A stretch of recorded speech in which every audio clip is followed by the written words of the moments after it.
So do you all want to hear the most craziest and most expensive souvenir that a guest ever purchased at the Magic Kingdom while I was on tour with them? Well, stay tuned and find out. With over 20 years of experience serving as a cast member for the Walt Disney World Resort, welcome to Less is More Disney.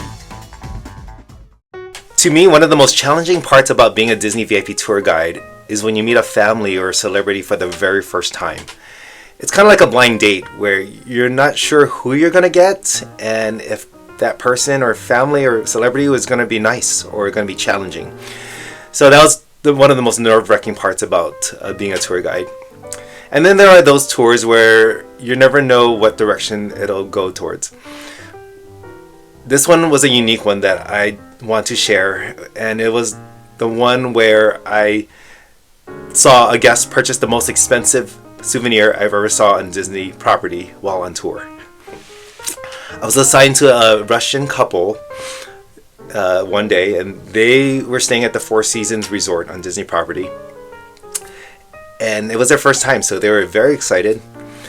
As I picked them up, I asked them where they want to go, and they said to the Magic Kingdom, and that she loves to go shopping.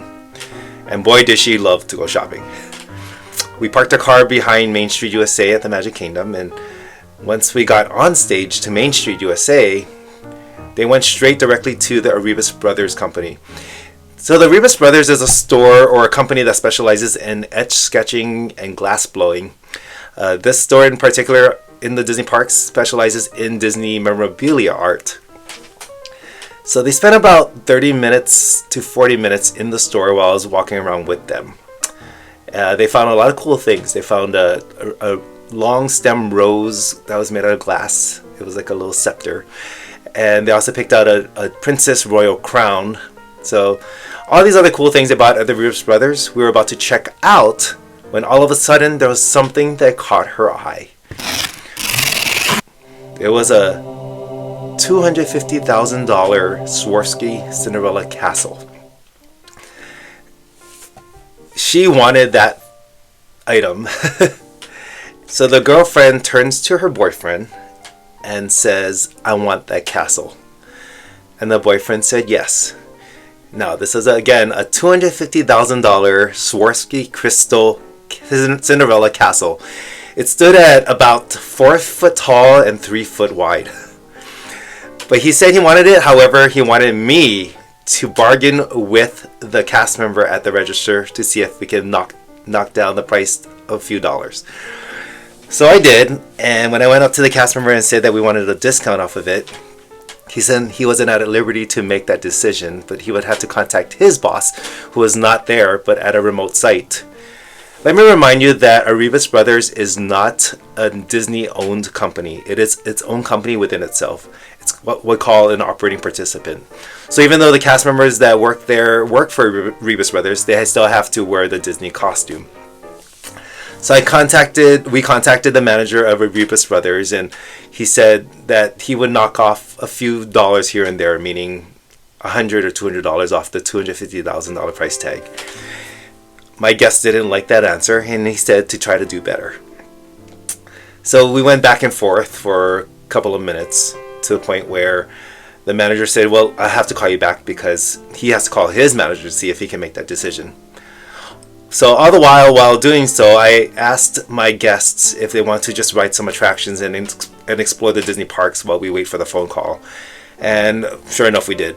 I got the manager's number and I kept in contact with my phone while we were walking down Main Street USA and heading towards Frontierland. The first attraction they wanted to go on was Splash Mountain. So while we were heading to Splash Mountain and we were walking up the queue line, I got a call from the manager from Arribas Brothers who said that they were going to work out a deal. And it went from $250,000, we went down to about $237,000. So he finally agreed to that price. And as I got them before I got them onto Splash Mountain, onto the ride vehicle, he gave me his black American Express card and he said to finalize the deal. So I did. They got on the attraction and I went back and forth with the manager and reading off the credit card numbers and making that purchase. When they got off the attraction, we all got another call from the manager saying that they had to bring the castle from the storage facility, which is on the other side of Disney property, and that they were going to drop it off at the Four Seasons Resort. It was then that my guest said, let's just go back to the hotel and check it out because they were going to meet us down there. So after we got off Splash Mountain, we went back to the car and I drove them back to the Four Seasons Resort. We were met up by two employees from Arribas Brothers who delivered the giant castle. It was packed in a giant crate on wheels. So we took the crate up the elevator into the penthouse where we took it apart, the castle, and inspected it. When we opened the crate, the castle was separated into different layers, with the base and the middle and the top. So we took it all out of the box and we put it together and we inspected the entire castle to make sure everything was okay.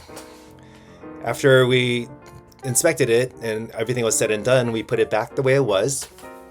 And the next challenge was him trying to figure out if this giant crate would fit in his private plane. He called his pilot and made arrangements to have it fitted, to make sure that, given the dimensions, and to see that it was able to fly it back to Russia.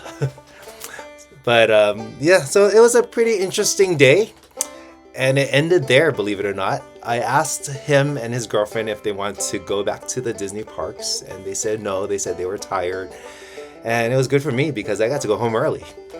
Before I left them, though, I had to ask them a question of what would they do with that castle? Was there a certain place in their house they would put that Cinderella castle? And she said that she wanted to use it as a door stopper for her master bedroom door, which I thought that was pretty cool. No, I'm kidding. Wouldn't it be a fun story, though, to end it with? I had no idea what they did with the castle, but I thank them because this is probably one of the most unique souvenirs and most expensive souvenir a guest has ever purchased while I was on a VIP tour. Thank you for watching this episode. I hope you liked it, and please subscribe and like. Until next time, catch you later. We hoped you enjoyed this episode. Thank you for watching.